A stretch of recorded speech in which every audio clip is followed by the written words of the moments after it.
Welcome to the live part of the Freelancer Codex podcast, the show Um, where everything's made up and the points don't matter. That's right. Everything is made up on the fly. We could be an improv show. okay, I'm going to get a piece of paper because that's what I need. So you're going to talk since we're live while I get a piece of paper. You're going to get a piece of paper for timestamps, huh? Because you and your timestamps. So we were talking about who the best cameo or what Wait, the wait, best, who does ready? give the best cameo in the MCU. Because there are lots of characters in the MCU, lots of actors have made an appearance in the MCU, many than what I think that most people remember or what most people even know. Because if I remember correctly, I believe Miley Cyrus actually does a cameo But it's in but it's not a Guardians it's 2. not a cameo if they're going to be a character, right? Because they're going to have their own But I don't. thing. You're saying well, so far they've been cameos. So speaking of like Sylvester Stallone's character in Guardians 2, that's a cameo. Even if he does get his own movie afterwards, he still is in a cameo.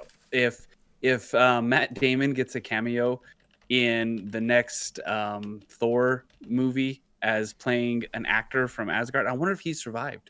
See, we have to know if he survived. If he survived the Ragnarok from Sparta. Serta, yeah. Well, I don't know if he survived. On that same note, Sam Neill was a cameo because he played Odin in the play. And oh shoot, I just forgot his name. The other Hemsworth, Liam. Liam was Loki was Thor in that play. So I mean, there's that. Interesting. Anyway, Not, I mean, maybe interesting. I don't know if you think it's interesting or not. It's something that happened. it is something Uh, that definitely happened. And everyone, welcome to episode 168 of the Freelancer Codex podcast. We didn't even play our intro. Should I play the intro? Intro. because you're getting a piece of paper. Tienes que poner al aire acondicionado. ¿Quiere aire acondicionado? Este güey. You are listening to the Freelancer Codex, a podcast brought to you by the Shut Up and Respawn Network. Welcome, everyone, to this podcast on the day of March the 14th. You are here with us on number 168. 168 times we've hit record. That's not true. We've probably hit it more than that because we've messed it up and had to stop recordings and had to hit it again. But today is the 168th time that we are actually going to push the show live that you can listen to it. Welcome. Thank you for being here. We really appreciate. I just got a text message from my wife. She says, it's not March, it's April. She is correct. It is April the 14th, 2021. I don't know what day it is. That's fine. It's been a really long year, but also this year's been going by really fast. It's already April the 14th. Pretty soon, it'll be May the 1st. And then after that, it'll be June or something. I don't know. That's just how time works. I'm your host, Steve, if you did not know. It says it right over here. I'm going to point to it. And this is my co-host, Mike. He's over there. I don't have to point to his name. You can just see it over there. Mike, how's it going, man? Like, what are you up to? What are you doing? Great times here. Getting ready to talk about some of the things that have been going on in our lives, some of the things that have been going on in the news, some of the things that have been going on one of the shows that we're watching. Just pretty excited to sit down. I always look forward to this day of the week where we can sit down and share our thoughts on some of the things that we're doing, on some of the things that we're watching, and just kind of talk about stuff and process things out loud and talk with some of our people who watch us. Twitchers, are they called Twitchers? I don't think they're called Twitchers. What are the people who watch Twitch? What are they called? Or do they have a name? Everything has a name. We don't call them tweakers. We don't call them that. Because they would have to be on the Tweak platform. But anyway, pretty excited to sit down and talk about a few things, hang out a little bit, have some fun, crack some jokes, and talk a little bit about what's going on, and then leave you with a good message on how to be kind to people and making sure that we're all doing our part to make this world better than what we found it. Like that, because that's really what we're trying to do, right? That's like the whole show. We don't even have to do a show now. You just gave them the cliff notes of episode 168. That's our formula. If anybody wants to start their own show, I mean, that's the formula we use. So maybe do we have if a you want a formula? Is that what it successful is? well, we're starting to have a formula, and if that's what it is, then maybe we ought to kind of look at it elsewhere. But anyway, So I think we are at glad to one be point, here. We are excited. We're going to talk about some things that we've been doing. We've No, got things coming up. all right, you just go. I'll just ride shotgun today. You just ride shotgun. We definitely want to start off by thanking those that make this show possible and those who we really want to appreciate and make sure that we give a shout out to. And that would be our patrons, and that's Julius, Nathan B, Michael R, Trent B, Man of Steel, Scout 69, Dragonheart 76, Jeffrey H, Gameplay Experience, RZ, and Phaedron. We definitely want to thank you all for your support every month. We appreciate it. We feel it. We definitely have some pressure on us to make this show something for you that you can be proud of, as you being part of it, and it's something that we definitely want to be proud of because we do it, and we definitely don't want to make it rote. We want to make it authentic every week, and so I guess making it authentic kind of comes with the little guffaws that we have and the mess ups and the outtakes. So that's what you get. We appreciate you being with us for 168 episodes, which translates into quite a few years. Actually, we're going on 4, because math, right? Just over 3, because math. So if It's I a pull lot. up a calculator, It's a lot of shows. It's a lot of shows. 3.2 years. That's a lot of shows. That's a lot of years. That's Hey. a lot of years we've been here, and we appreciate it. Mike, you did a great job. It's almost like you do a podcast. Like, do you have podcasting experience? Or? I don't know if I could call this experience. It's not, But man. hey, like I we like were, it, man. We were talking about formulas, and I was like, as soon as Anthem died, like our formula died, right? Oh man. Like 2 hosts ago, a whole game ago, and we're just like, what do we still don't even know what we're doing. We're like a bunch of teenagers that are just like, we left home and we're just like waiting for our parents to come pick us up, and they just haven't come pick us up yet. So we're just like down at the gas station. And they we're give like, us the keys to the recording booth, and we're just making the best of it while we wait. yeah, really. Hunger that's what it Game is. style. Maybe not Hunger Game style. Well, although I guess it kind of is Hunger Game style. We were 4, we're down to 2. We'll see what happens. So are we We'll supposed see to what happens. Are we supposed to find some berries and like, hey, let's eat these berries at the same time? Is that what's going to happen? I think we did. I think we did when we realized that Anthem was going to be what we have gotten, and so I think we figuratively ate the berries together, and now we're like in that new limbo kind of stage where we're kind of seeing what this is going to turn into, and it's turned into something that we actually pretty appreciate. We definitely love consuming content and looking at the current media. You know, We like to be entertained like many people do, and we watch the shows that with the characters that we can support and get behind, and so that's kind of what this is turning into so far. Steve definitely keeps us abreast of all the video game news. well, not today. But before you keep going down this little trail that you're taking us down, if we jump back to the we're gonna pump the brakes, so we don't Sorry. slide. If we talk about Hunger Games, no, I'm I've gonna won keep going. awards for my talking ability, but you go ahead. You got it. You go It's ahead. true, you have that award that you've won. If we talk about Hunger Games, like at the end of Hunger Games, when like PETA and Katniss are like, "Hey, we could just kill each other," and like the Capitol's like, "No, don't do it." Like, I mean, the Capitol totally could have just let him do that. Like, I mean, what was anyone gonna really do? They honestly? should have done it anyway. They should have just been like, "No, we got this," and that would have saved us the other 3 movies. Yeah, it would have saved us that. Yeah, I know they're like, oh, we have to have a champion. It's like, I don't know, you could just, they both died, or you could just throw in a fake champion because it's like you control the audio, the video feeds everywhere, so you control the narrative. So you could have just. But wouldn't that have been the best middle finger to the Capitol anyway? Like, you want a champion? Well, we're not gonna give you a champion. Right, but instead they gave him. So what are you gonna do? Yeah. Ooh. Because it's like, I mean, it's made for all the people to lose anyway. So whether there was a champion or whether the Capitol's like, yeah, just kidding, this kid over here survived, he's the champion now, and then like just turn off everyone's TV. What are they watching TV on? It's like, yeah. Anyway, I think the best line in that whole book was when Haymitch This is at the end of the first games, and Katniss is like, I just want to go home and let this be over. And Haymitch is like, these games are never over. They're never over for you now. And like, I think that's the most poignant kind of telling line in the entire series, that there's no going back through any experience. There's no going back. This changes you, right? Frodo had to leave Middle Earth. Sam had to leave Middle Earth. All the ring bearers did.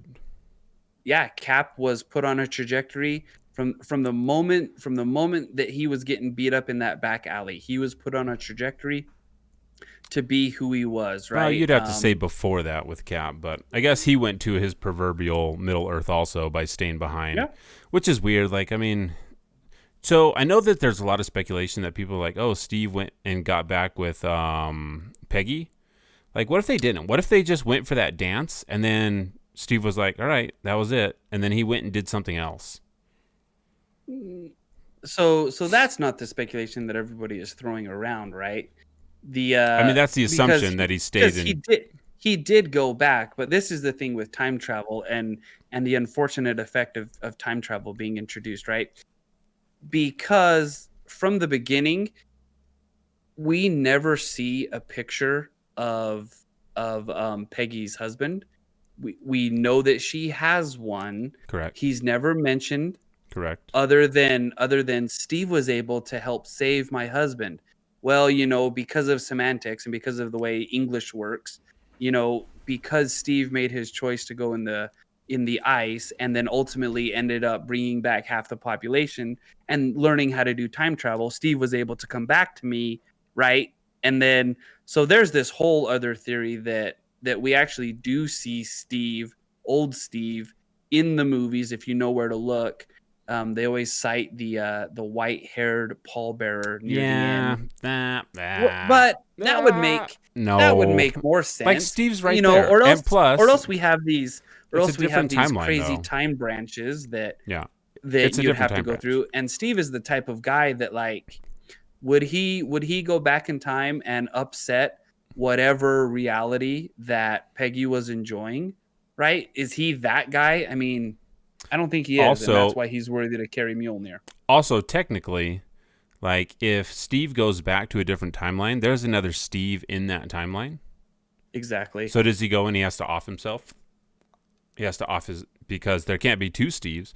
But also, like, Peggy Carter, she's not going to sit back and be like, all right, all these bad things are going to happen. So you have this Peggy Carter-Steve duo where they go and fight crime together? Or is it one of those Man in the High Castle things where you can only go back to a reality in which you're already dead? Let's now, not you even go talk about that. At Man in the High Castle, but I really liked, and we both did. We both really liked the first 2 seasons of Man in the High Castle.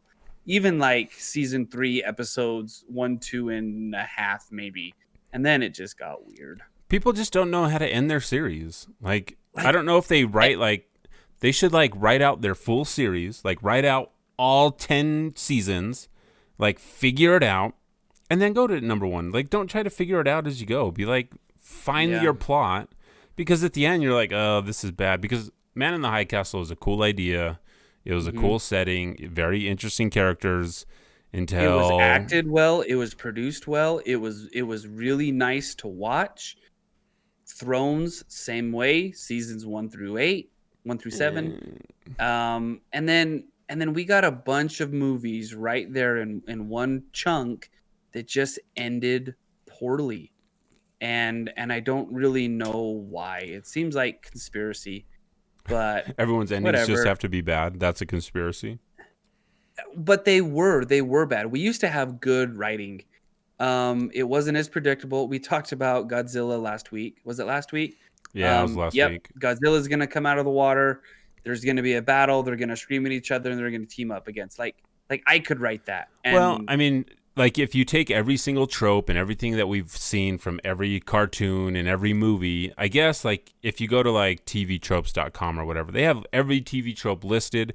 And I bet if you and I went over there and we said, okay, pick 20 tropes, like we can make a movie out of any 20 tropes and like throw them in, mix them up, put them in any order. We can make a movie, right?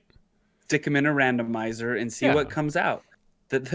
It's funny because I bet Twilight would pop out. That would be funny. It probably didn't. I don't know. Twilight's weird. I mean, like with Fast 9 coming out, like I said the sentence Fast 9, okay? Fast and the Furious 9. Now John Cena's on screen. We think you can't really see him. They say he's there, but he's not really there. You know what I mean? So it's like, okay, let's Rusted, how is it going over there from the land of the rising sun? Appreciate you hanging out again with us once again. So if you consider that, I should ask Rusted. All right, Rusted, since you are over there in Japan, has there been like, what is the reception of the new Godzilla versus King Kong been like over there? Are people talking about it? Are people excited about it? Are they like, hey, this is actually really good? Or is it just like, no, this is garbage or whatever? Or do you even care? You might not care. But like I was saying, it's like we have Fast 9 and it's like, okay, you can probably tell what this is going to be. You know, Dom has a brother. After 9 movies, he's got a brother, and I bet those brothers are going to drive cars, and they're going to hit each other with cars, and there you go. But, you know, it's all about family, and I know a lot of people like Fast 9. I don't particularly. Some of them are fun to watch. Others are just like, okay, whatever. And you kind of roll your eyes, like the ones with The Rock. I don't think The Rock is that, I don't think he's that great of an actor. I know that might be blasphemy to some people, but I think he's the same character in everything he's ever acted in. He's just The Rock, and he can't break out of that for some reason. I think a lot of the problem too, and I see this with the Bond movies, even with the Daniel Craig ones, there isn't much you can do. It's the same, right? So you either watch the movies with the sky beam, or the movies with the double agent and the twist, or the movies with the MacGuffin that does the thing. And we've talked about this at length before. I wonder why we can't come up with new things, or why it's so hard to come up with new interesting stories. I think there's interesting things, like for example, like Marvel, Captain America: Civil War is like a 70s spy thriller. Not Civil War, Winter Soldier. Sorry, Winter Soldier is just like a spy movie. It has the MacGuffins. It has the double agents. It has, you know, this character's come back from the dead. So it has all those tropes. But I think when they're done well, when they make sense in a story and you have a good ending, you can overlook a lot of that stuff. Because really, if you think about it, when the thousands and millions of years civilization has been alive and things have been written and things have been shown, it's tough to come up with something unique and something new, because those tropes are tropes for a reason, because they're core to like the human experience of loss and, oh no, I'm shocked, because there has to be something that you have to stop. I mean, we talk about the hero's journey, the chosen one syndrome, stuff like that. So I think you can do new things, but I think that's by taking old things and putting a twist on them and putting a different layer on them. But that is hard to do. For Hollywood, you want to stick with what is guaranteed to make your return on investment. That's why we got episode, what episode was it? 6. Let's see. 4, 5, 6. Episode 7 of Star Wars. It's a remake of it's a remake of episode 3 of episode 4, sorry. So I don't know. And I think that's probably why a lot of it gets done, because you have to guarantee your money back. Because if you don't guarantee your money back, thousands of people lose their jobs from these studios. So, well, and I get that, but I don't want to sacrifice a good story at the expense of, we have to do something safe. Like I can't believe that the human experience is so looked at and so finite that we know everything, right? There's got to be something new. But anyway, we've talked about it at that before, and we don't need to rehash that. I mean, we can talk about whatever we want. All right, it's our show. I understand that, but we've got some stuff to get to today. I guess because we do. Because we don't want to be the same thing over and over. We don't want to do exactly what I just said that Hollywood does. Oh, that's all we do. So Rusted in the chat says, talking about King Kong and Godzilla, he says, I'm not too sure. I've seen some stuff on Twitter, but I don't really follow movies per se. I saw more from the West about the Kong is better than Godzilla, though. I don't know. I think Kong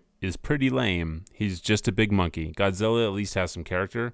I don't really have big giant lizards like that. Kong is just a monkey, and that's pretty lame, in my opinion. He's quite large, though. Yeah, that's fine. But I mean, if you took a dog and made him big, he'd be scary too. No, he wouldn't. He'd be Clifford. Clifford the big red dog. Touche, Michael. That's exactly Touche. who it is. All right, so let's do some stuff. You know what things we should do? We should just jump into Falcon and the Winter Soldier. So, we should jump into the stuff that we've been doing. That's right, because there's stuff that we've been doing. So let's jump into the stuff that we've been doing. Mike, what have you been doing? I've been watching Falcon and the Winter Soldier. Well done.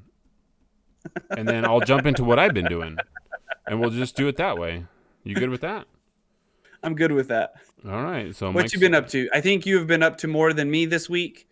I've just been up to the same old stuff. Yeah, I know. So I've been doing a lot of things. I finished my taxes. Usually we had a CPA do our taxes before, but last year our CPA kind of screwed us over, and we're like, nope, we're not going to do it again. They charged us a lot of money. Then we ended up having to pay a lot of money, and they're like, sorry. And I'm like, I don't think that's how business is supposed to work. Like, if you do something and you mess up, like, you're supposed to own that, right? Like, isn't that how it's supposed to work? Did you sign a disclosure? A disclosure? I don't know. Maybe I'm not supposed to talk about this. Maybe I'm under NDA to talk about the screw up that. No, not NDA, but did you sign something that said, we are not responsible for? I don't know. Probably. You owe. You probably did, which is kind of weird for an accountant to say, "Hey, I'm going to be your accountant, and I want your business, but if I end up making you owe money, you have to not get mad at me." And you're like, seriously? You know what's weird about our country? It's like the IRS is like, I want you to figure out how much money you owe me. We know exactly how much you owe, but you tell us what you owe. And if you mess up, you might go to prison, but I'll let you tell us. Yeah, that is interesting. The IRS itself is like, I have my own issues with giving other people my money who don't deserve it. So, I mean, yeah, whatever. Rusted says on page 347, subsection 3 of part 53, double I, it clearly says, please don't blame us. It clearly says, yeah. and you clicked, I agree to terms and conditions. I wonder if we could just say, you know what, we don't agree to the terms and conditions. We don't want to pay taxes. You think that would work? Yeah, let's try that. So do you want to try it, or should I try it first? You should try it. All right. I will see you in Brazil next year. All right. So I did taxes. That was fun. I mean, it wasn't fun. And then I've been like going down this deep dive on cryptocurrencies and figuring out what type of cryptocurrencies to invest in. There's a bunch of altcoins that are popping up they call it DeFi. Dude, like cryptocurrency it's confusing. Regular investing is confusing. Figuring out which one is happening and what's going on. So I bought a billion coins of one coin, a billion coins of another coin, and then I'm working on getting another billion coins of another coin. That way, and for these first two coins, I spent about $10 getting that much. So I was like, okay, very low entry. Like, if this takes off sometime in the future, if I lose $10, no big deal. If it even increases by a little bit, it's like, okay, I'll get some gain out of it. But if it even gets to $1, like you bought a billion coins, if it gets to $1 a coin, right? Yeah, and then you just automatically become a billionaire. I think that's how the internet and money works in the future. I'm pretty sure that's how it's going to happen. And get ready to know the IRS exclusively if that were to happen. 37% of anything you earn, apparently, they will take because, they also did some hard work on that. Anyway, so I'm doing a deep dive. I'm doing a deep dive into cryptocurrencies because for some reason I had this dread this week that it's like I need to prepare for the future financially for my kids so that they're not left with nothing. Rusted says Japan is really harsh on cryptos. I think there's some special and really high tax on them. My son is my CIO. And I really have this dread for some reason that I need to have something for my kids, like savings accounts, multiple different ways for them to save so that there'll be something for them, depending on if they decide to go to college or not, if they decide to do a mission or not. So I need something for them because one thing when we were growing up, Dad worked hard all the time, but we didn't really, Mom and Dad weren't able to leave us anything to help us out. They helped us out as much as they could. SJ, how's it going? Welcome. We've just started talking about investments of the future, so this is what you're in for as we talk about this stuff on the Freelancer Codex. And mom and dad worked really hard to give us what they could. Like they sacrificed a lot, right? They did, and again, not to slight mom and dad's work ethic or not, but we're not. I mean, what am I trying to say here?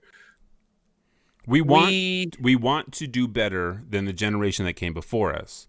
But again, that's not to say that they did a poor job, right? So that's not what we're saying in any way. Just different opportunities that existed from where we grew up to where we are now to even the things available at the time. Like I know that the stock market was available when mom and dad were raising the kids that they were raising. So it was just different. It's a different time. Could you imagine if like Bitcoin was like something in 1985? And they're like, all right, everyone, you got to mine on this. Not only that, if you could go back in time knowing what you know now, do we find a way to get mom and dad set up with Bitcoin, right? When did it show up? Bitcoin? In 2008, I believe. No, maybe 2012. Anyway, it's been about 8 or 10 years since it popped up. Okay, so it's not as old as I thought it was. But even again, just the knowledge of how that worked. I mean, I don't know if a lot of people knew what it was. Yeah, 2008. What the stock market was then.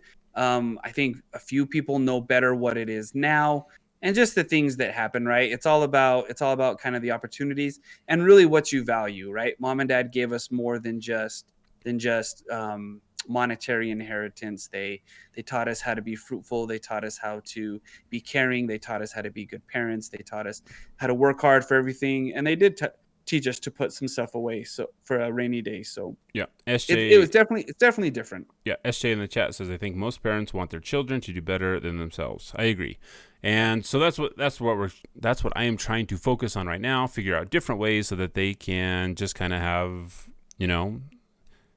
college is expensive and it's tough, especially like now. It'd be like you're going to go to college, you're going to do it for 4 years, and then you're going to have debt for the rest of your life. Congratulations. You'll never get out from under this.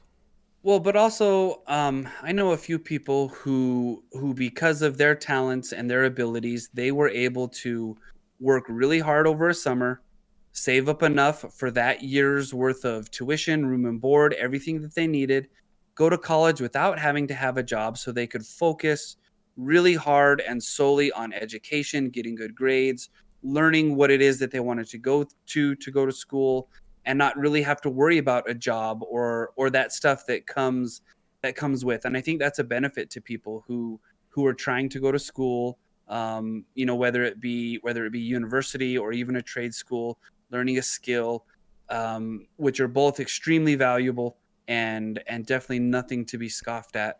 And that ability to kind of really focus on that, I think, is huge. And it would be nice to be able to give our kiddos that ability, either through, hey, college is paid for, you get to focus on it, or hey, this is the trade, this is what you need to be able to do school full time and really focus on it. So I definitely think that there are some ways to do it and some better things that can be done for kiddos. Yeah, I agree, because it doesn't necessarily have to be for college, because college isn't for everyone, and it's not. And like, if I'm not going to force my kids to go to college, because like I got a college degree and I do nothing with it. Like I should have just saved 4 years of my life and a lot of money and like figured out what I wanted to do first because before it's like, nope, you go to college, you get out of high school and you go to college. Here's a bunch of tests that tell you what college you can go to, fill out all these forms, and this is your future. And I just don't think it's like that anymore.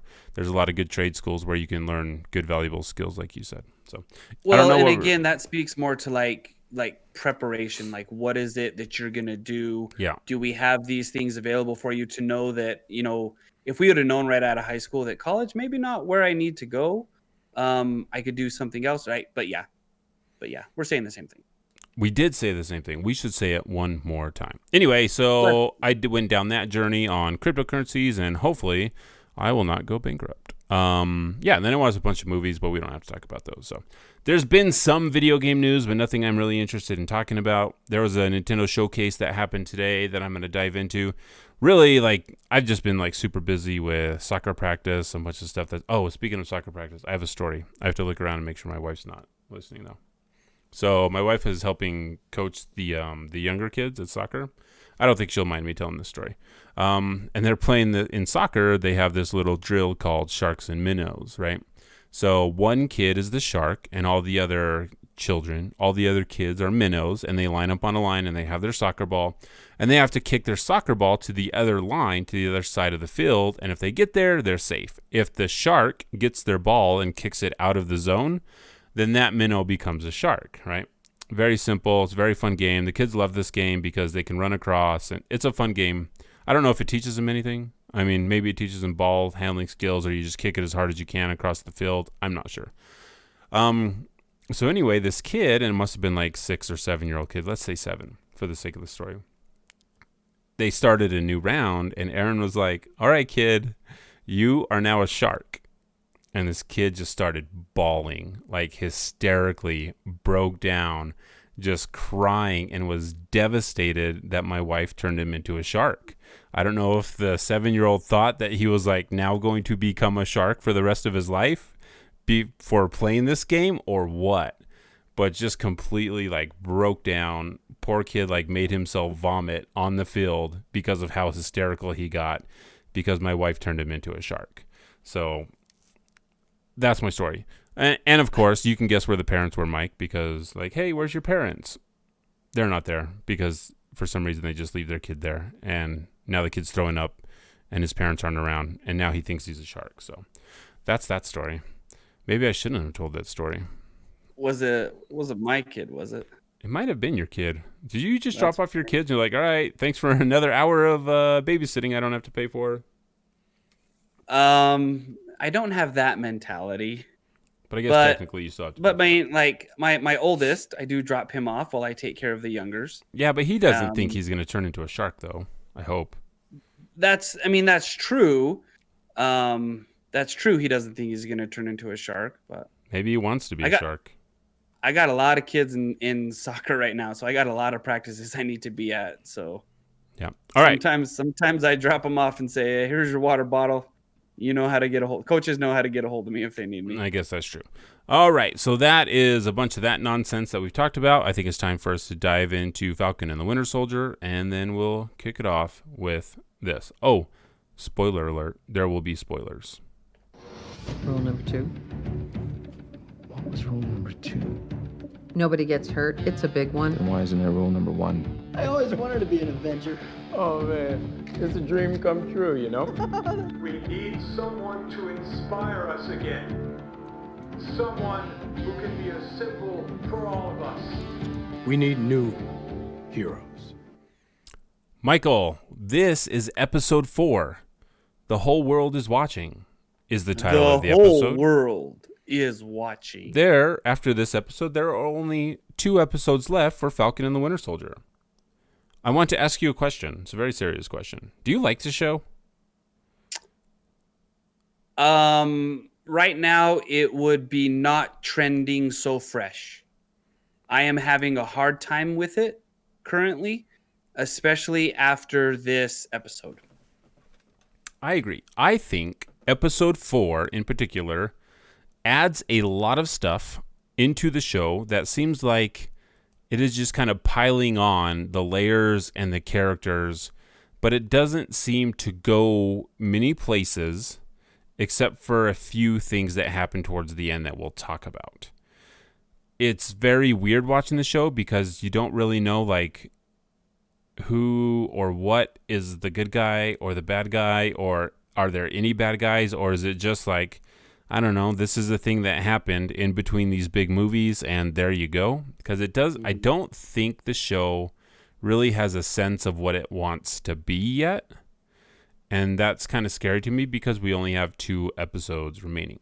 However, I will tell you that the opening of this episode is probably one of my favorite scenes so far from this series. So as we open in Wakanda, Bucky and Ao are sitting around a fire, and Ao starts reciting the activation words for Bucky. And Bucky is like, I don't think we should do this.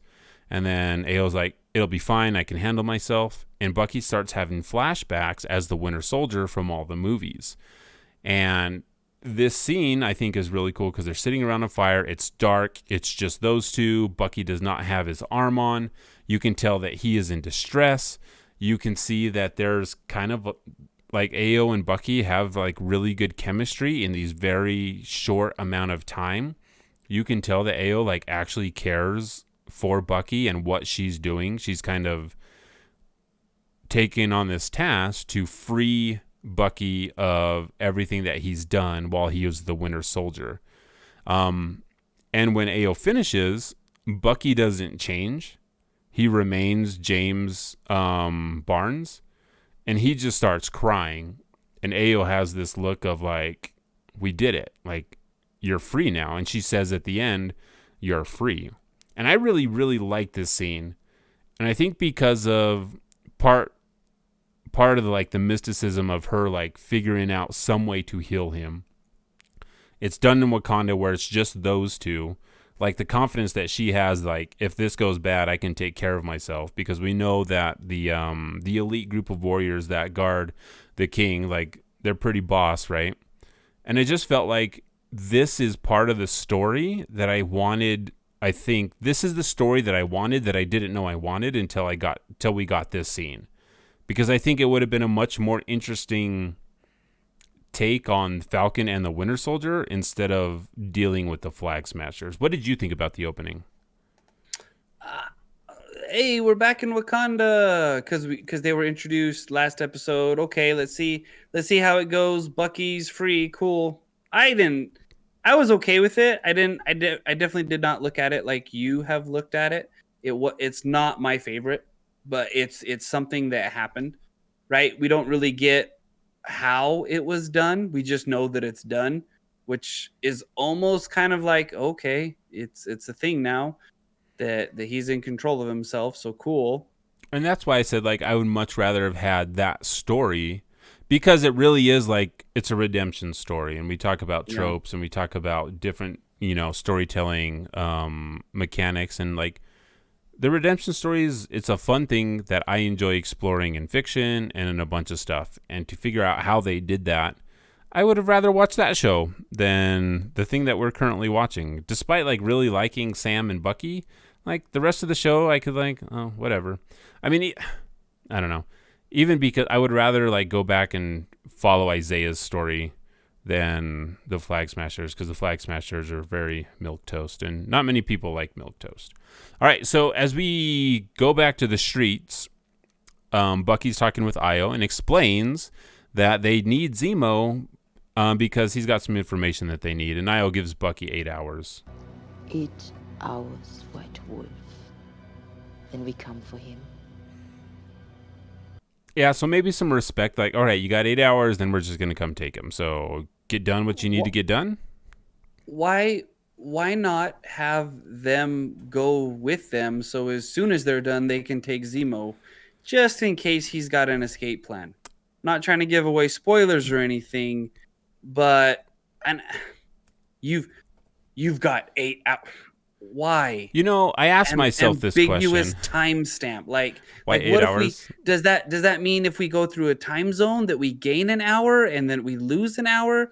Like, why 8 hours? What? 8 hours. Stores might not be open in 8 hours. We might need to go get some more bullets. Can we get an extension on this 8 hours? What if I need overtime?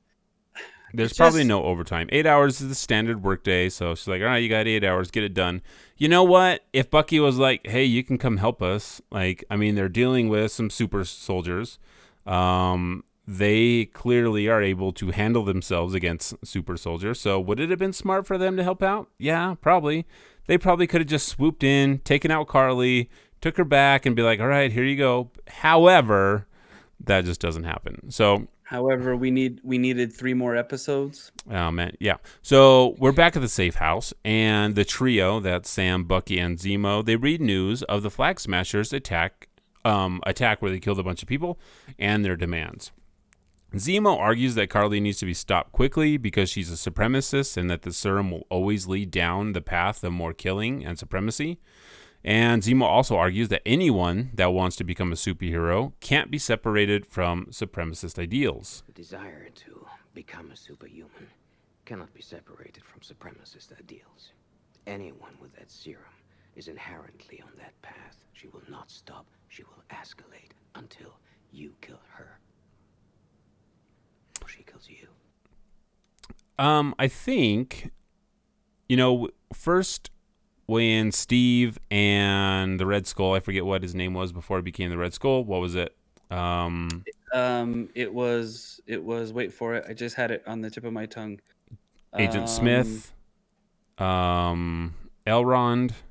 No, well, those are his names. We'll just call him Elrond for now. So Schmidt. Was it Schmidt? Levi. Schmidt. What was his first name? Leroy Jenkins. I'll look it up while you go. As we were learning about the serum and how it changes as a person, it was like, all right, it changes. If you're bad, it makes you worse. If you're good, it makes you better. I think we kind of lose that whole thing throughout this series because Zemo, of course, is very biased. He's like wants to kill anyone that wants to create these super soldiers because his family was killed by the Avengers through a bunch of stuff that happened, and he like wants to stop them. So he's like, anyone that takes it, they need to be stopped because they're going to want to be better than everyone, and they're going to want to start killing people. So that's one just of my problems. One of my problems. I'm going to interrupt you. His name is Johann Schmidt, and one of the problems I have with Zemo is I don't buy that as his motivations. Like he is.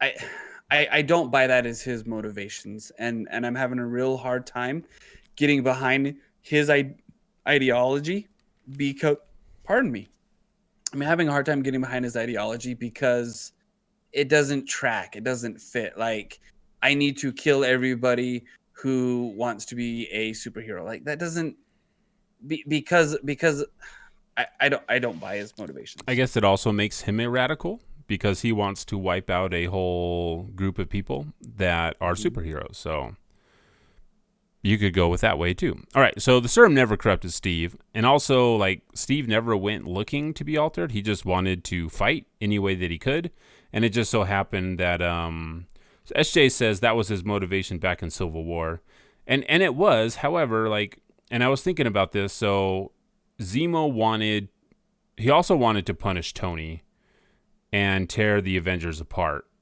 Like, he killed the other super soldiers that were stuck up there in the Arctic on ice. He killed them. So then his mission should have been done. Like, he never really tried to kill Steve, which is something that he should have been doing, unless he figured Tony would kill Steve, which is also, I don't know. I guess we could go back and we can like deep dive into what exactly his motivations were, but we'll have to do that later, I guess. But yeah, so Steve like was never really searching for like the power to be a super soldier. He just wanted to fight, and that was just kind of the path that he was set on. He didn't go into the army looking to be, hey, I'm going to do this. So the serum never corrupted him, and the trio, Sam's just like, they have funerals. Maybe they're going to have like a vigil for the Danya, and they're like, I guess we'll go find that. So the Flag Smashers are like, oh man, we're hanging out in this tiny little camp, listening to the news report. I can't tell if all of the Flag Smashers are fully on board with what Carly is doing after they hear that like they killed people. And we have to remember that Carly like didn't tell anyone she was going to blow up all those people. You'd have to wonder if like some of them were like, oh, we shouldn't have done that. Or they're just like all on board that they're just like kind of murderers now. So I'm not sure exactly like if we're supposed to think that they're all good with it. I don't know. It was kind of a weird like scene to be showing while they're listening to the stuff that they did. And one of the interesting things is the report talks about the Flag Smashers on this global level, that everyone's starting to pay attention and that they're now a global threat. It's also one of those things where we really haven't seen that. We're just being told that they're a global threat, but there's so few of them that there's not. Like that we know of, right? And maybe that's what they're insinuating. If there are more cells popping up. I mean, maybe, but maybe even just copycat cells who have kind of seen, this is what they do. This is kind of the masks that they wear, and so I like this too, so maybe I'll be this. Maybe it's not like, the actual fan club members, but maybe just, and I guess again, it's creating maybe some false stakes. Like does this group need to be global for you to be able to tell your story?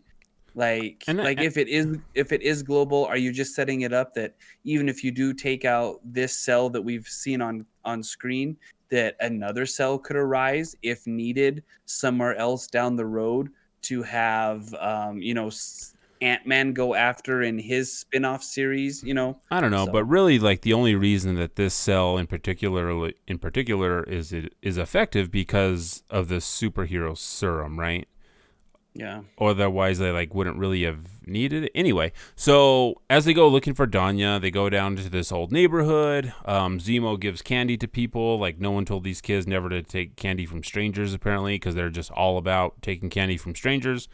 Zemo gets the trust. They go and find out where they needed to go. And then when they get back to the home base, Zemo's like, hey, I know where it's going to be.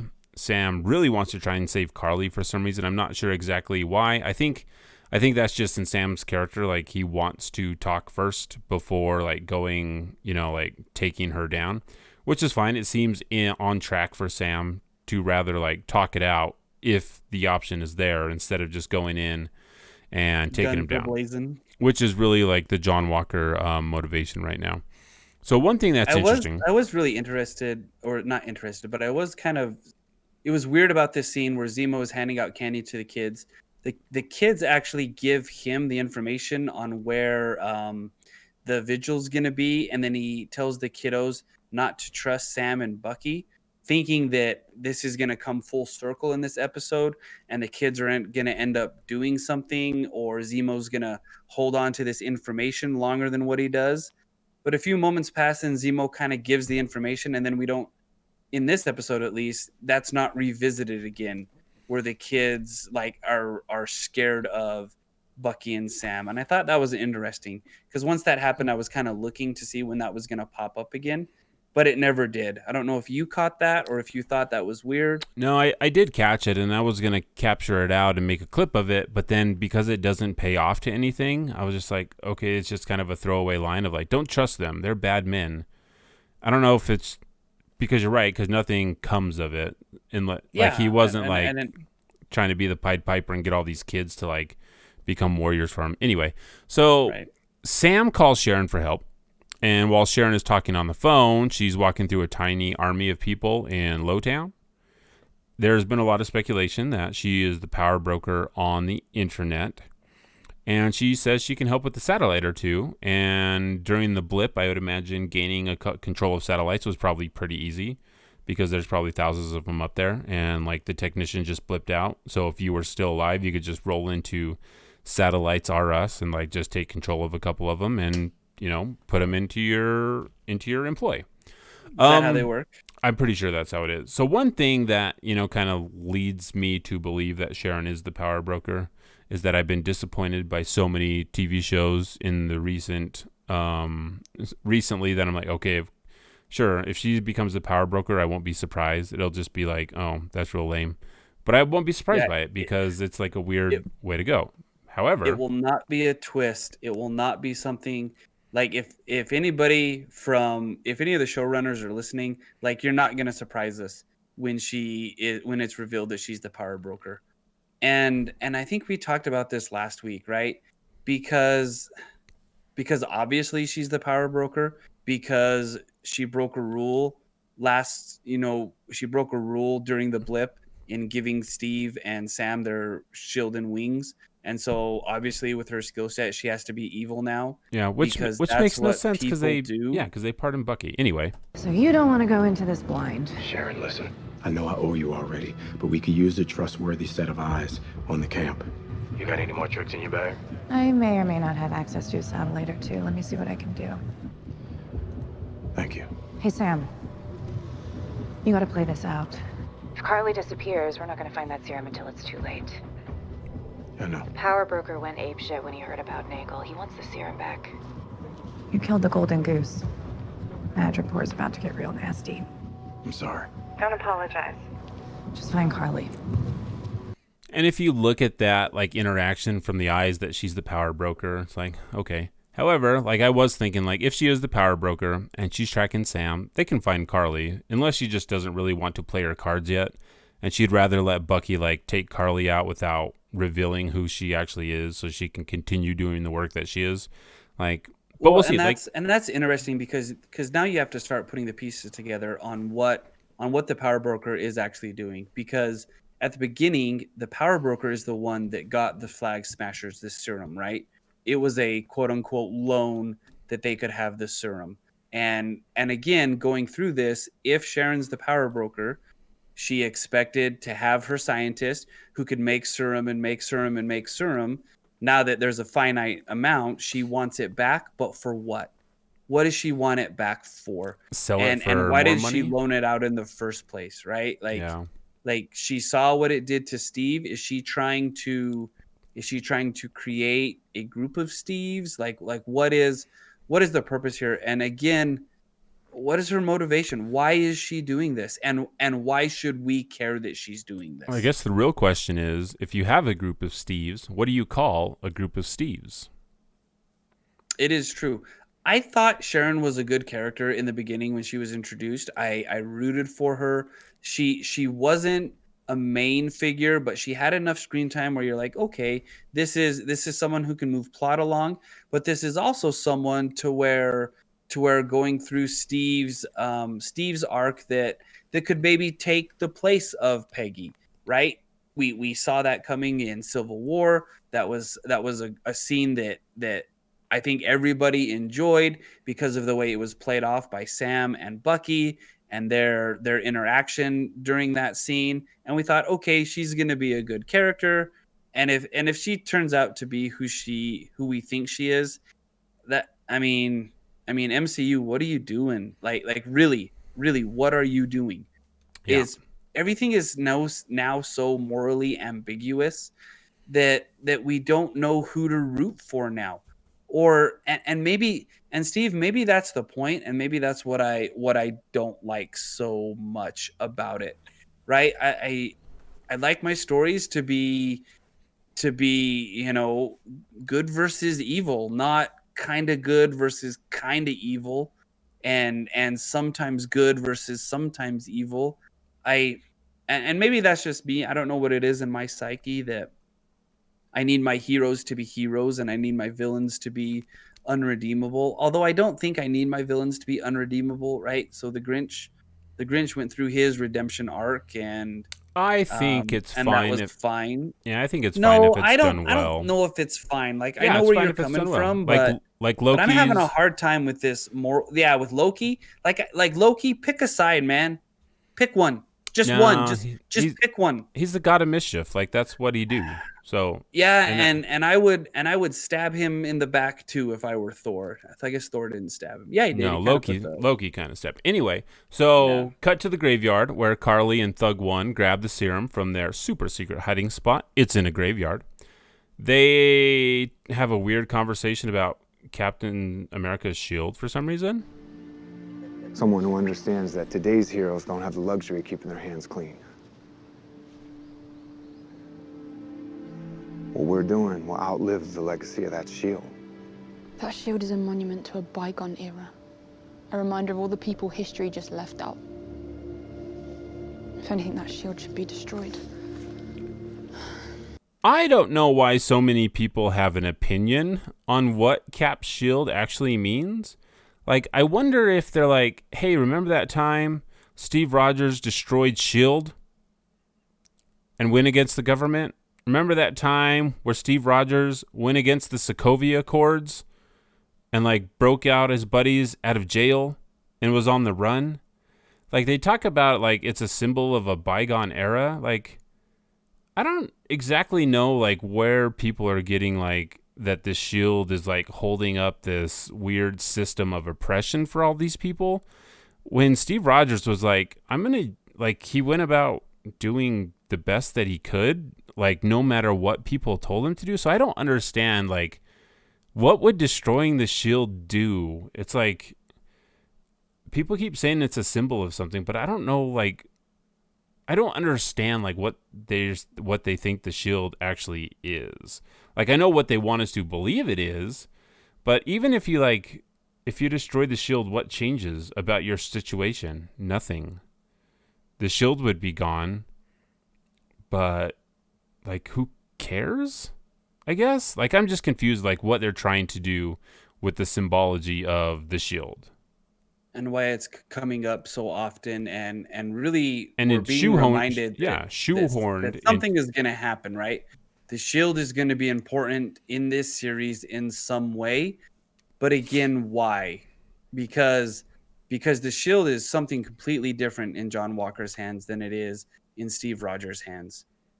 I think that's being missed. I think the showrunners are trying to say that the shield is what makes Captain America, but either we're supposed to have this feeling for the shield and the showrunners are doing a great job, or they're really missing the boat in thinking that the shield is something more important than what it is.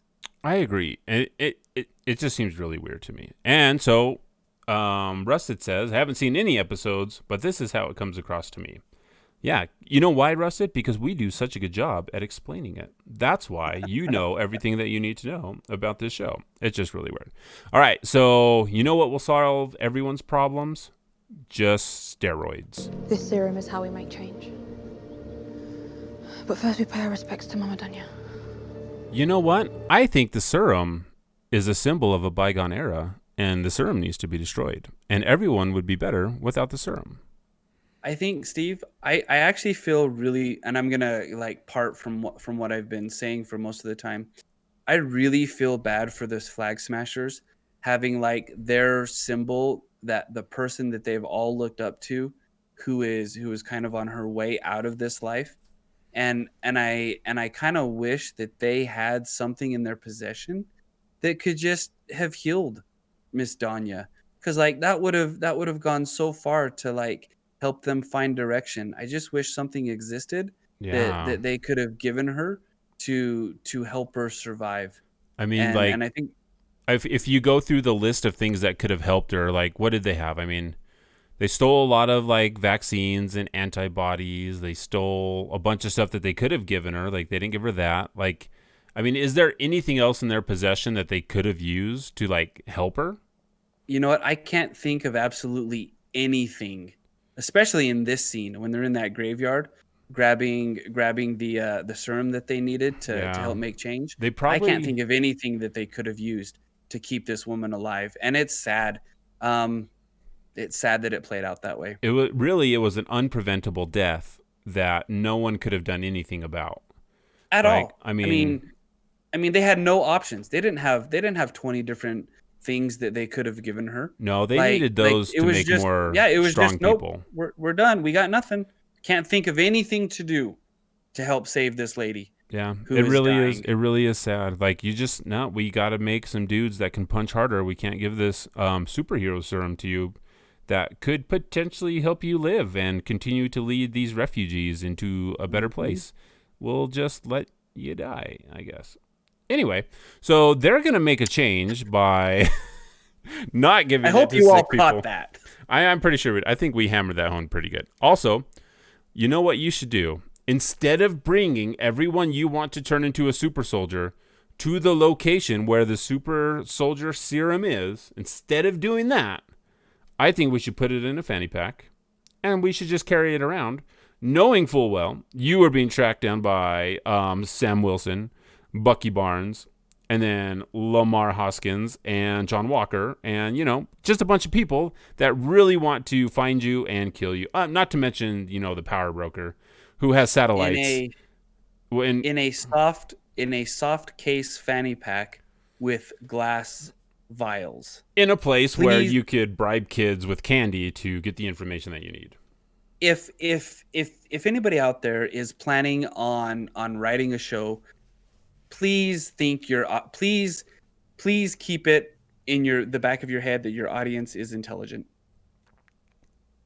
She also gives a speech while she's just holding on to those things and like. Oh, and I was like riveted by this speech. You probably grabbed an awesome clip from it. Why don't you play it? I don't even know if I did because it was not a good speech, and I don't think we're there yet. It was not a good speech. It wasn't. So John and Lamar find the trio, and they're like, "Hey, I'm Captain America. You got to stop because I'm the Cap." And Sam's like, "I don't think so." Look, the person closest to her died. She's vulnerable. If there's any time to reason with her, it's now. But no, wait, no, stop, hold on, stop. Okay, I think we're way past reasoning with her, unless you forgot the fact that she blew up a building with people still in it. Sam, you walk in there cold, she could kill you, man. And if I go in hot and the op goes wrong, more people will die. You're gonna let him do this? You're gonna let your partner walk into a room with a super soldier alone? He's dealt with worse, and he's not my partner. I used to counsel soldiers dealing with trauma, okay? This is right in my wheelhouse. Yeah, I know, and I know those soldiers, which is why I know this is a bad idea. Wait, John. If you can talk her down, might be worth a try. Lamar Hoskins got one deep voice, man. So like and he can 180 like real quick. Yeah, And really and you know what, Steve? When your wife was dealing with that kiddo who thought he was turning into a shark today, yeah, and he was without all reason in the midst of something very, very devastating. Was she able to reason with him? Absolutely not. I don't know why people say that in the middle of your deepest, darkest moment, you're able to be reasoned with. Well, that's not really true. I think Sam, I like this scene for the callback to like, hey, Sam, this is what he did before he like was recruited, stole a bunch of stuff to go help Cap and Natasha. Like, it's a callback to like, oh yeah, people had lives before they became superheroes. So that part, hey, thanks Mulehorn for that raid there. I appreciate it. A few seconds ago, blow it up. I'll do all that blow up things. We're talking about Marvel stuff, so we're gonna blow up all the Marvel things. So I appreciate that they are going back to what Sam was, what he did, and the skill set that he has. Like, that makes sense. We very rarely talk about what these people did beforehand. So I like that aspect about it. And you know what? Sam probably has dealt with these people. He's been around superpowered people as a normal person that maybe he feels like he can relate, and he can talk these people down, which I think is a great thing, that like Sam wants to be a hero instead of going in and just taking people on. Mulehorn says, and I do appreciate Sam's optimism that he can, because he doesn't want to punch first, right? So that's cool. But here I think it's a little bit too giddy optimism. It probably is. All right, so Zemo uses his what's the Oliver and Company? Is that where they take all the kids and the kids steal all the, not Oliver and Company, Oliver Twist. Oliver and Company is with the cat and the dog. That's a little bit different. But it's also the same story, different, but with a cat and a dog, because there's the guy that has the dogs and the animals steal a bunch of stuff. Anyway, neither here nor there. So the kids lead them to the service because Zemo like gave them candy, and these kids don't know any better. This kid is like 10. They should know to stop taking things from strangers, especially weird strangers. They dance weird. John gives, because those are the gifts we needed. Yeah. So John says, "All right, Sam, you got 10 minutes, or I'm coming in there," just like you do when you give someone a time limit. Carly gives a speech at the funeral, which is usually when you're at a funeral, you're expecting nice, kind words. Carly sees Sam up in the rafters, and she's like, "And now I'm going to give this speech," and it's just a weirdly weird speech. She has the serum on her right now. So I don't know why she could have just. You're right. She could have just saved that lady's life with giving her the serum. Anyway, Carly's like, "We're one world, one people." Let's see. I have that. But the struggle is what brings us all together. People who have nothing in common. For we are, after all, simply one world and one people. And as we listen to her speech and we I guess we can compare it to all the other speeches like Captain America gave, because they want to set her up as like the Captain America of the Flag Smashers. Like, Cap's really good at giving speeches. Carly, not so much. She says, like, one world, one people, except for the people that they want to kill. Like, other than those people, then we can be one world, one people. We're not talking about those people, right? We're talking about these people who existed outside of the blip. Like that's who we wanna save. You know what? We need like either a novelization or some story. So Mulehorn in the chat says the serum, I think, twisted her. And I think you're right. And I think we're going to dive into like how it changes people and what it's actually doing to her, just like it did to Cap 2.0. so I think the serum is changing her, and it's kind of affecting her brain. But we need a deep dive into what actually happened after the blip. We need to know, we need just small stories of people that inhabited at home, got kicked out when people reappeared. Because there's some really dark places you can go. Like if parents blipped out and they had kids, what happened to those kids if they weren't even old enough to fend for themselves? People that got remarried and then, a wife comes back or a husband comes back and they're for them, it was seconds. And for the other person, they've moved on, mourned, found a new life, had kids, and it's just got to be so jarring. And then people are being displaced.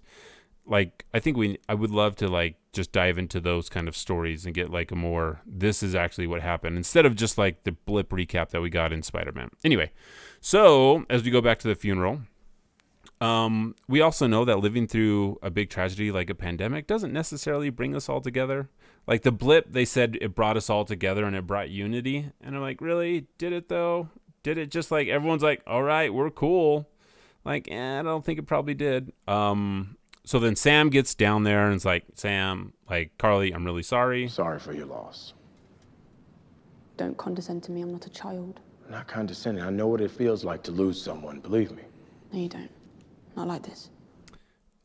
I just want to say, believe it or not, there are a lot of people that can relate to the problems that we have in life. Most of the time, there are people that have gone through similar things that we have. Not all the time. Not maybe 100% the same things that we've gone through, but there are people in the world that know how you're feeling, and they can help you. To assume that you're the only person that's ever gone through anything is a weird assumption to make. No one can help me. And it's sad that people feel that way, because there's help for people that are struggling and are going through bad things. People have, and I don't know if he's talking about the Danya passing away, which would be really hard if that's the figure of your community. But also it's not that's the only time someone has died and people have felt loss. So to be you don't know what I'm going through, it's just weird. It's TV trope 101. Anyway. So the war, Carly says the war started when the Vanished returned and people were kicked out of their home after about 5 years, which is a tough situation. Carly says millions of people need her. I don't know why. They started a war as soon as they kicked us out of our new homes and onto the street. People all around the world need me, millions of them. Right, I can't speak for millions, but I understand you. If millions of people need you, maybe the best thing to do is not to get put on the most wanted list where you're being hunted, potentially being thrown into prison. Maybe you figure out different ways in order to help millions of people around. Maybe you organize. I'm not sure. I've never had to organize millions of people, but it just seems like killing people and stealing stuff might not be the best way to go. And Mule brought up that's not a good thing. I don't think it is. Mule brought up the serum is probably doing something. And we talked about this with Steve and Johan and the differences that it had, and maybe the way it's changing her to be this is the only way to fight now. And maybe as a survivor, she's just trying to survive, and the serum is amplifying her survivortude. I guess that's a word that I'm just going to make up. So it could be that is what it's doing, and she's just in pure survival mode, doing what she can, trying to figure out how to help as many people as possible. I mean, that's one thing that, again, they don't really play on in this series at all. It's never mentioned how it changes you. All we know is it makes you really strong, and that's it. It doesn't do anything else other than make you strong. Well, but Dr. Erskine, he told us what it did in First Avenger, right? He said it makes, and it's a very basic, but it's all that we have. It makes a good man better and a bad man worse, right? So that's really all we have, and that's all we can go on. So Zemo, I guess, is technically right, unless you're, and I don't want to say it this way, but I started on the road, so I have to finish. Unless you're good when it comes to the serum, you're bad, right? The serum accentuates whatever it is that's inside you. And unless you're Steve Rogers, you're gonna go the other way, because that's what it was set up to be. Also, because nobody else. well, I don't know if nobody else could have been the first Captain America. I mean, because I'm sure Steve. We all want to believe that he's 1 in a billion because we want our heroes. For some reason, we put our heroes aside, kind of like what you said. No one else can get up there. But I definitely think there are more people up there. If you look at lifting Mjolnir as any type of Indicator? indicator, which the MCU does. Like Vision could have done it, Thor could have done it. But those two didn't need the serum, though. That's the thing, because they were already Again, that's the thing. But if they had the serum, it definitely would have accentuated their good side. But I mean, we can look at Isaiah, who is another super soldier that we know of, that went to go fight the war and was put in jail for it. Like, he went to do the right thing. He went to take out Bucky. We don't know a lot of his story in this universe right now, but we can assume because of where he is, back in his house, like disenfranchised with the government because of the way that they treated him. I mean, Isaiah could have been and probably was another person that was good because he's not out there trying to murder people and has not gone insane, right? Right. So we can assume that he was another person that took it and was able to do good with it. I just think that, and also when we talk about this serum probably is not exactly the same as the serum that Steve was given. It's gone through different iterations. It's a different scientist. We can say that, it does exactly the same thing, but it could be different, giving them different, maybe it doesn't amplify what's good or bad about him. Maybe this is just Carly being like, all right, I started killing people and now I can't really stop. So anyway, so where do we leave? Okay, Carly wants to save 1 million people. She's taken on that thing. And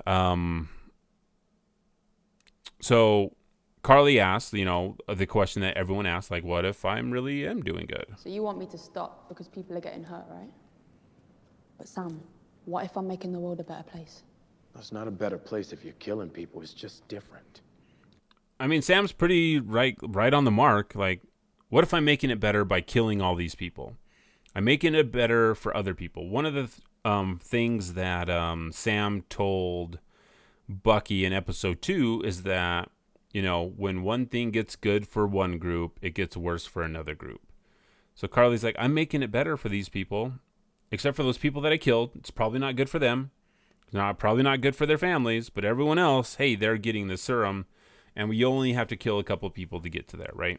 So, and Sam is actually doing a good job of like her not getting all fired up. She's just kind of like, she's also in the position of power where like Sam, I don't know what Sam could potentially do to stop her unless he's got some like weird, crazy trank darts or something. But she also has the serum on her right now, and she's like not worried at all about that.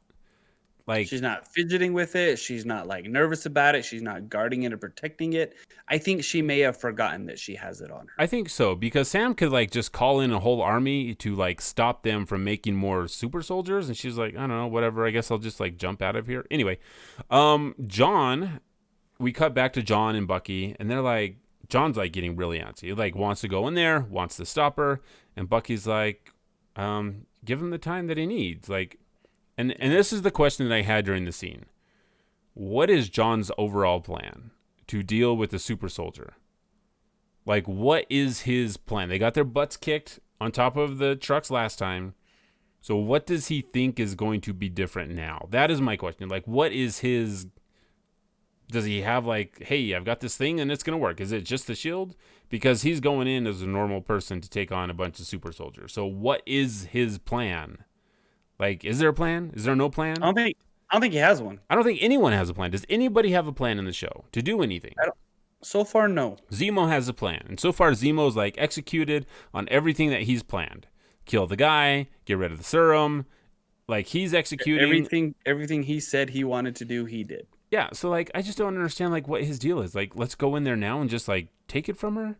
Like, I don't get what he's trying to do. Anyway, Sam suggests that Carly is being a supremacist because that's what Zemo had told him. You have more serum, right? So? Are you going to increase your army? You're killing innocent people. They're not innocent. They're roadblocks in my journey, and I'd kill them again if I had to. Wow. No. I didn't mean it like that. You tricked me into sounding like... Like what? If you didn't mean it like that, is there any other way to say that sentence and like mean it in a different way? I'd kill them again if I have to. I don't think so. Like, I mean, should the Avengers just have not undid the snap? That's a tough question, right? That's a tough question. Yes, because they were avenging, but I don't know. Maybe the consequences of the snap were very far reaching, right? I mean, it created, and we've talked about this before, but it bears repeating. It's just, this is a brand new, this is just so brand new world now. And it's tough, man. It's tough. Carly says she's fighting for the people. I don't want to keep bringing up things that I have no idea like belong in the show. However, Carly says she's fighting the people that are trying to take Sam's home. Nope, that's wrong. The people I'm fighting are trying to take your home, Sam. Why are you here instead of stopping them? And my sister's waiting for that exact same answer. I'm not your enemy. I agree with your fight. I just can't get with the way you're fighting it. So Carly's fighting against banks? Is that what she's fighting against? Is that what you took from that? What did you what are take we from supposed? What are we supposed to get from that? And number one, how does Carly know, or is Carly just speaking in oh shoot, I just lost the word I wanted to say. Is she speaking in metaphoricals? Right? That's not the right word. No, that's not the right word. Is she speaking in hypothetically? Is she speaking hypothetically? Pentameter. I don't know what she's talking about. Like, I'm fighting the people that are trying to take your home. We know that the bank is going to foreclose on the boat. I don't know if she's talking about the boat. But I was gonna say, but Carly doesn't know that, and Sam has another house. She doesn't know that at this point, right? Or is it just like fighting against the government? I don't know exactly like how she's trying to appeal, and like why aren't you fighting against them? It's like I don't know. So again, like I don't know what. Or is she making it? Is she making it like? Is she trying to make the war sound like something that it's really not? Right? Is it the government? Is it the people who have come back that are trying to take his home? Like again, you don't know that. And I don't know, Steve, if everybody who came back was like, all right, I guess that was mine before I left. I realize now. So this is what happens, right? Someone comes back. They don't know that they've been gone. Yeah. Obviously, the world is 100% different. Yep. Different. There's monuments to the vanished in San Francisco. There's abandoned buildings, stadiums. There's cars on the side of the road. Trash everywhere. So you come home, you come back, and you're like, okay, something happened. You get what happened, right? So there was a battle in Wakanda. This guy named Thanos snapped his fingers. You were actually gone for 5 years. You were presumed dead. We moved on. You came back. I know it's just been a second for you, but you can't really expect this to still be yours. Or can you? Or can you go, yeah, this is totally yours now. Have it back. We'll totally move out. It was yours 2 seconds ago. It was yours 5 years ago. 2 seconds ago. Eh. I don't know, man. Like that's a tough thing, and again, that's why like I would like to like get some sort of fiction that dives into it, that explores that a little bit more, so that you could like ask those questions and you could like play those scenarios out, because like no situation would be the same at all for any one person. Like you said, it would all be different. It would all be handled different. There would be court cases for thousands of years trying to figure out who owns what and who gets what. Because like, just because you leave something for 5 years does not give someone the right to take it. Like if you have a home and you're like, I'm going to go for 5 years, like that's still your house. But if you're presumed dead, I don't know what the law is if someone is unpresumed. I don't know. I don't know. So Well, if you're presumed dead, then ownership would transfer to the bank, whoever owns the house, if you have a mortgage. But then if you own the house outright, then you'd have to go through lawyers and wills and things like that. yeah, because you can prove you're alive. Like, hey, I'm not dead. You guys got it wrong. So I don't know. Yeah. Anyway, so John enters and messes everything up because he couldn't wait 10 minutes. He's got places to be. John quickly gets wrecked by Carly, and Carly escapes. Zemo finds Carly, shoots her, also shoots the fanny pack, luckily enough. All the serum goes all over the place. Zemo's like, hey, look, is this what this is? And he starts destroying all the vials because you know what? Zemo, as a character, has been consistent with everything that he's been trying to do from the beginning. He wants to destroy the vials. He sets out to destroy the vials. John shows up, hits him in the side of the head with the symbol of, I don't know what Carly called it, something to a bygone era or whatever, knocks Zemo out, and he finds one little canister of ooze. And it reminded me for some reason of the canister of ooze from the Teenage Mutant Ninja Turtles. Same vibe, Well, I think, just a little bit it was smaller. green. It was green. What was the company? TRNT? TGIF? TGI. Was it TGIF? No, it wasn't. It sounds TGI. Maybe it was just TGI. It was something. Anyway, and it was a good company name too. So it was a good company, and they made really big sunflowers. Anyway, so Carly escapes again. John finds Zemo. I already read that. And Carly is reminded that the power broker is coming for her via text message. Why can't the power broker find Carly? Like I think the power broker can. I think this is one of those because remember when Sharon's watching the screen and was it John that popped up on the screen? Yeah, because he got a tracker on him. Yeah, because of course she has a tracker on him. Well, you know what she do. Because why not, right? So Carly and Thug Number 1, I don't know if he even has a name. I don't know if they ever say it, but he's like the main thug. He doesn't have to wear a mask because, you know, he's more important than everyone else. They come up with a plan, and it's a good plan too. Because they're like, we need to do something. We cannot fight 2 wars and win. I'll deal with the power broker when the time comes. And I know a way that we can deal with Sam without getting involved in a direct fight. Yeah. How do you propose we do that? We separate them. And then we kill Captain America. Do you know, Mike, who is not the biggest threat currently to the Flag Smashers? It's just a normal human being, like John Walker, who has a shield. Like, I don't know why they're like, this is the plan we need to do. We need to kill the symbol of... We need to kill this symbol. See, and I thought it was a shield this whole time. I thought that's what they were going for. I don't know why, like, this is the plan. The plan now is to kill, like... It just seems very weird to me. Maybe I'm missing something. Maybe I'm completely off and I just, like, am totally missing what the show is really about. And that's fine. I could totally do that. So we go back to the hero's base. If Sharon is the power broker, and she knew exactly where Carly was when Sam went to go after him, I still think she just like doesn't want to show her hand and is just waiting for Bucky to do all the hard work because why blow her cover and get, you know? Well, and I think it's supposed to be a big reveal for us too. And again, like if it is for us the audience to give us one of those, oh no, oh my gosh, I don't believe it things, like you're wasting your time. Tell your story and stop trying to set up internet memes of reaction videos and you know have your show live on that way. Just tell your story. Yeah. Wade in the chat says he didn't. Oh, so when I say he took the serum, I mean he just like put it in his pocket, like he took possession of it. Yeah, he hasn't taken it yet. So when we get back to home base, but he does. Oh, surprise! Hey, spoilers. He does. Rusted in the chat says you're assuming Marvel/Disney has good writers. That's a direct comment to you, Mike. Man, all right.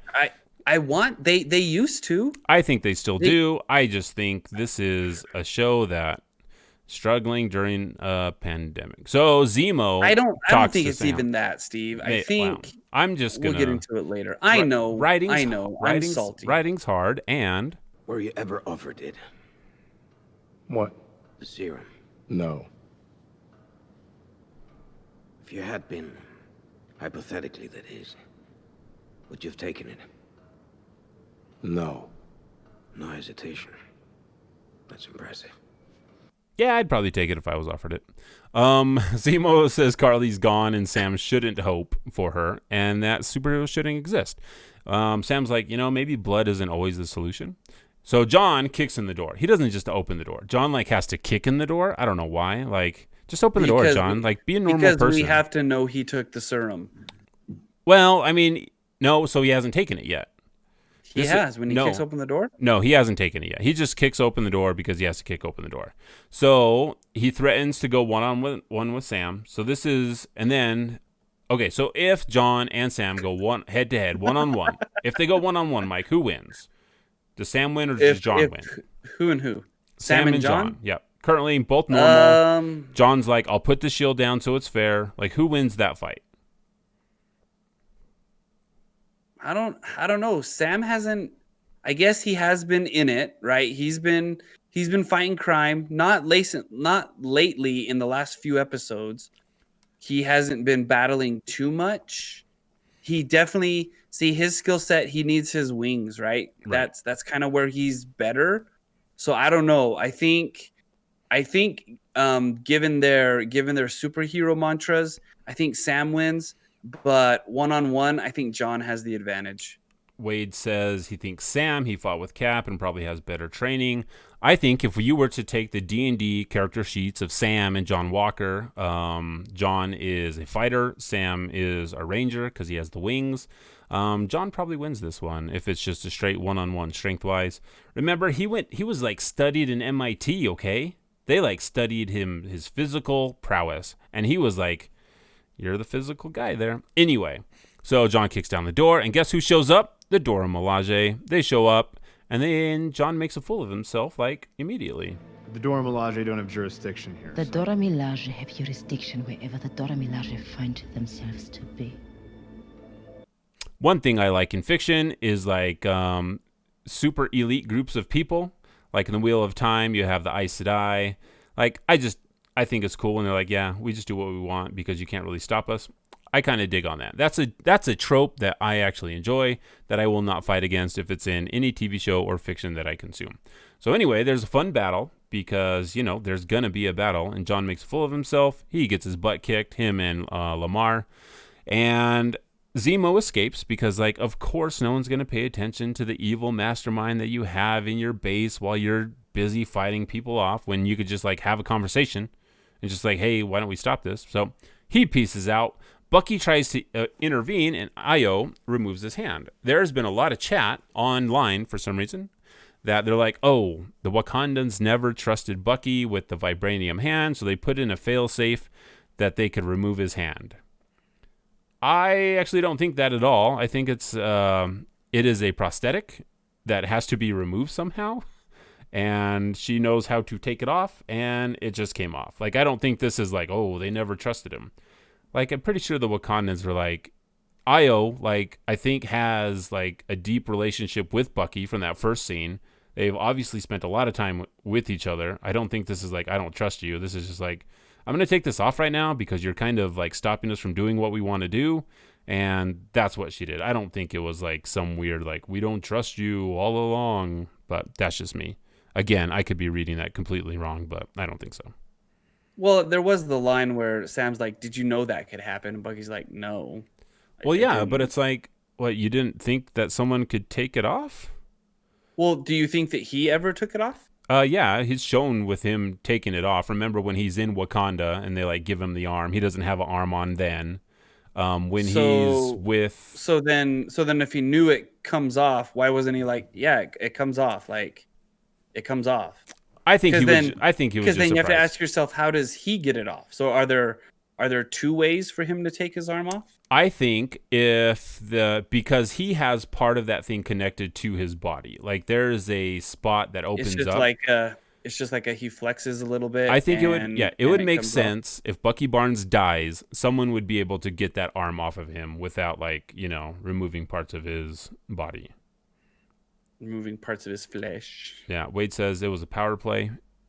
Yeah, it was hey, these are warriors of elite warriors that know how to fight battles, and this was an advantage that they had that Bucky wasn't expecting, and they took advantage of it, and there you go. I don't think it's a weird trust issue thing. He's the White Wolf, you know. You know what they do. And, all right, so the Dwarf defeat John, and they leave the shield with him. They were going to take it, but they leave it behind. And John's like, I just got beat up by a bunch of girls. They weren't even super soldiers. So then he goes, and like John and Lamar have this heart-to-heart, and they're like, yeah, we would both take the serum. Think of how many people we could save if we had the serum. So John goes and takes the serum. Apparently, he didn't need the cage or anything that Steve Rogers does. You just shoot that up, go to the bathroom, scream a little bit, you're good to go. Just, shake that stuff off. So we cut to the docks. Sarah gets a call from Carly because, Carly just is able to find people and just look them up. There's probably like a white pages for cell phones nowadays. Otherwise, instead of meeting Sam here, I can always meet with you and AJ and Lil Cass there. Maybe out back by the dock.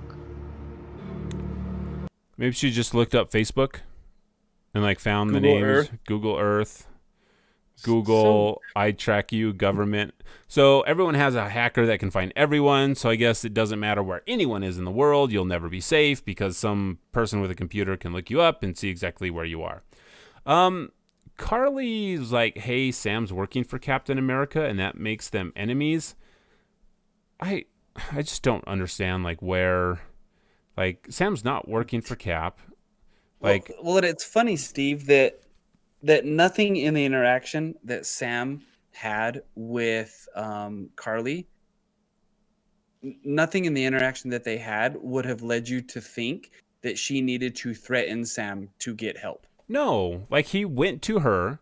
They were sitting down. I was like, hey, I'm gonna help you through this. We need to talk about this. And she's like, I'm gonna threaten you and your whole family. Yeah, one thing Sarah says, like, Rusted, thanks for hanging out. We appreciate it. We will chat with you later. All right, tune back in if we're still here. Hopefully we'll still be here. We might not. It's getting late over here.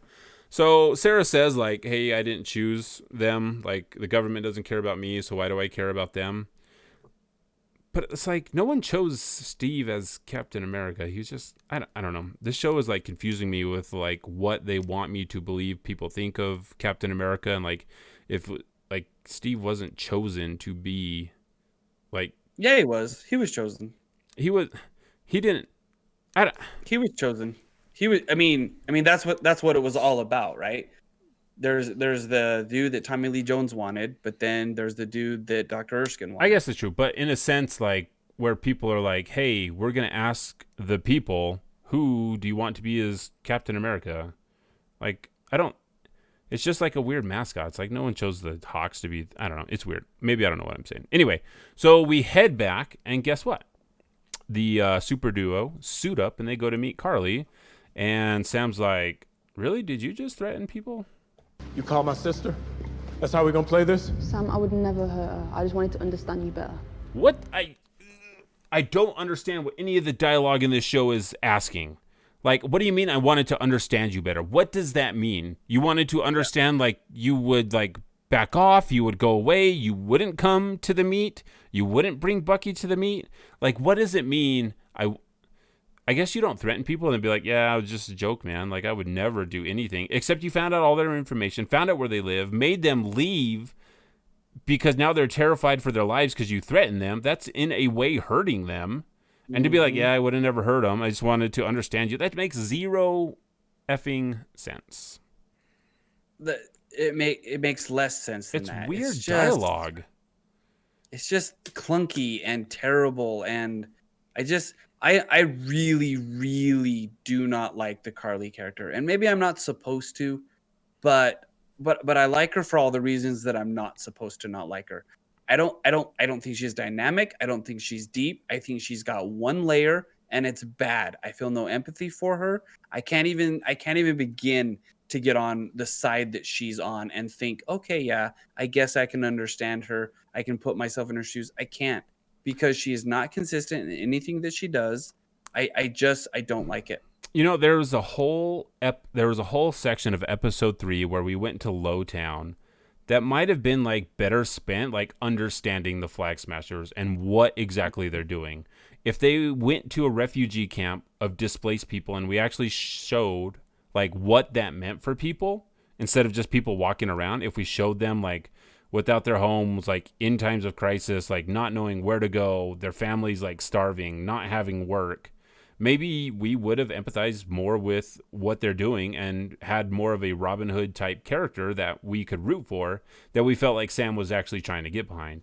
And again, like, you know, I always have to remember, like, all of this stuff was like finished up, shot during a pandemic. So maybe there was just things that they couldn't do. And this is the story that we ended up with because of certain situations that were out of, you know, the creator's hands. I think you're putting too much emphasis on this having to be having gone through a pandemic. I don't think that has as much to do with it as what you think. I don't know. I would like to understand the villain more, if they even are the villain. Anyway, so what villain? What villain? Well, that's what I'm Flag saying. If they Smasher are, villain? I don't know. Or Zemo villain? Hey, what Power happened to Broker Taurus? villain? Where's Taurus? We should bring Taurus John Walker back. villain? Yeah, Taurus where is is villain. Taurus? Where'd I don't he know. go? We like him. We like Taurus. He's our people. All right. He's probably the main bat. He's probably the power broker. He's all we the know. Power broker. You have to end this now. I don't want to hurt you. You're just a tool in the regimes I'm looking to destroy. You're not hiding behind a shield. If I were to kill you, it'd be meaningless. So Again, now, with the shield, like the shield is gonna grow wings and fly away or something, and like become sentient. And because guess what? If you kill John Walker, someone else will take up the shield, right? Mm-hmm. Like, I'm not wrong. Maybe I'm wrong. Who knows? Anyway, it's really weird. So then we get the battle. An ambush is set for John because for some reason we have to kill John now. Because if we kill John, the government's going to stop coming after the Flag Smashers because you killed their puppet. So they'll. You took out our one guy. We got to do something else now. We'll probably just stop coming after you. We'll let you continue to steal stuff for people that need it. Anyway, so a battle breaks out. Carly kills Lamar after Lamar tries to save John from getting stabbed by a knife. He gets a punch to the sternum, probably just makes his heart explode right on the spot, hits a pillar, dies again, and everyone's like, oh dang, now it's serious. John goes into a rage, kills some Flag Smasher while people are recording, and he holds a bloody shield over the body as people look on and record. And I think that's where we get the title of the show, The Whole World is Watching. That is episode 4 of Falcon and the Winter Soldier. An episode that I didn't care for much because I think they're trying to do too much with the story instead of focusing on more interesting things that they could have told. We've got a lot of characters. We got Flag Smashers and Zemo and Bucky, the Dora Milaje, which, you know, some of the sections in episode 4 I really enjoyed. I think Bucky's redemption arc is interesting.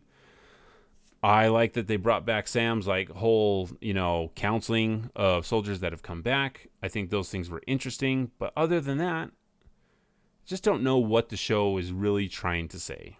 Is it trying to say that the shield is bad? If so, it's just a piece of vibranium.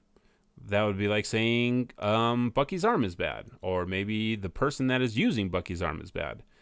You could say that Steve Rogers was bad, but we know that Steve Rogers wasn't bad.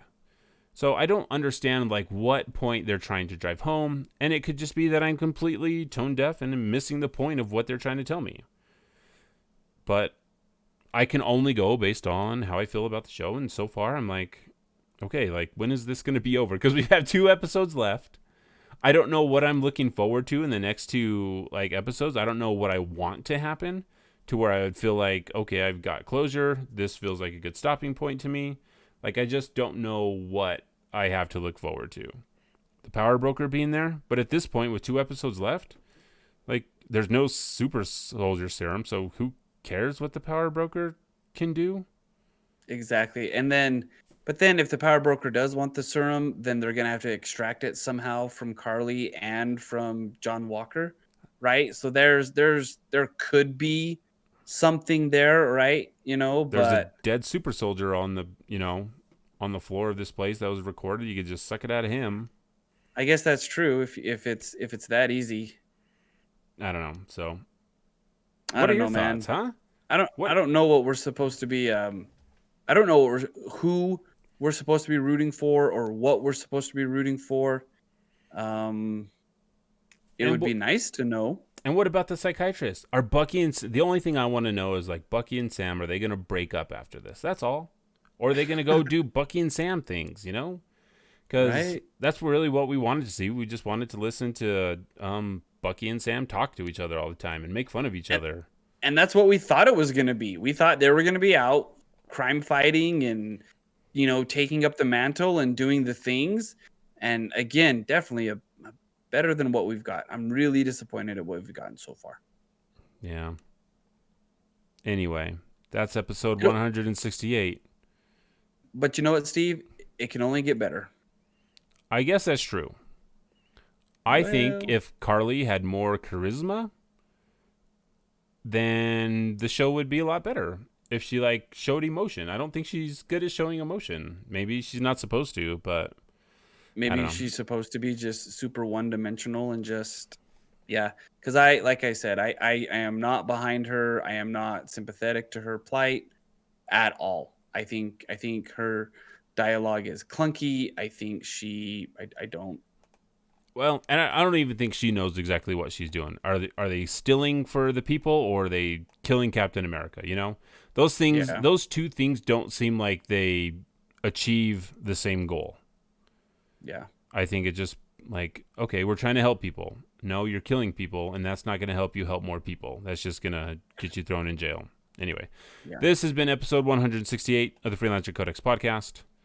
This is Steve and Mike signing off. Remember, like, make the world a better place. Like, do that without killing anybody. Like, that's step number 1. Go out, make the world better than you found it, and do that without killing anybody. So, we'll see y'all later. Let's finish this damn thing. Thank you for listening to the Freelancer Codex, a podcast brought to you by the Shut Up and Respawn Network. Follow us at Freelancer Codex on Twitter or Twitch. Send emails to freelancercodex@gmail.com or voice messages to anchor.fm/freelancercodex/message. We wish to thank all of our Patreons. We are grateful for you all. All right, chat. Thanks for hanging out. We really appreciate it. All of you, all you lurkers and all you non-lurkers, you chatters. Hopefully we'll see you again next time when we discuss episode 5, the penultimate. That was almost, maybe. Yeah, maybe. Depends on what happens. We'll see you later.